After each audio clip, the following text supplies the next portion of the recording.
GMA Regional TV kag Synergy Vice President and Head Oliver Victor Beltran Amoroso formal na nagsumpa bilang miyembro sang Armed Forces of the Philippines Health Service Command Transformation Roadmap Multi-Sector Advisory Board. Hining balita nga aton gintutukan.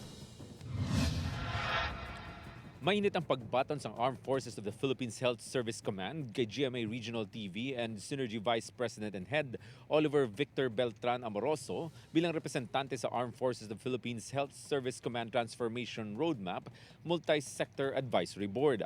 Formal nga nagsumpa si Amoroso sa commander sang AFP-HSC nga si Colonel Edgar Cardinosa kag Deputy Commander nga si Colonel Marinela Kailipan sa Camp Victoriano kay Luna sa Quezon City. Isa si Amoroso sa mga representante ng private sector bilang Transformation Roadmap Champions.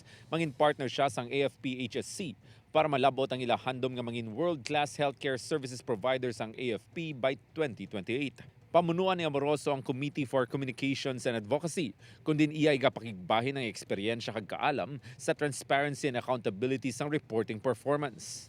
Mangin pamagi man si Amoroso para mapalabot sang AFP-HSC sa tagsakariyon sa Pungsod ang ilang mga programa para mabuligan ang komunidad. Kaupod ni Amoroso bilang miyembro sang Multi-Sector Advisory Board sang AFP Health Services Command, sanday Brigadier General Herbert Bautista, Dr. Benjamin Campomanes Jr., Dr. Ronald Mendoza, Dr. Leonita Gorgolon, kag Mr. James Patrick Bondok.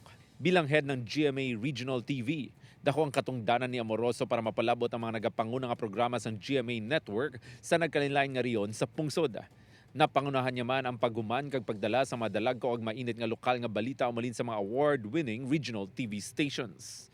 Ini si Cedric Cabaluna, One Western Visayas.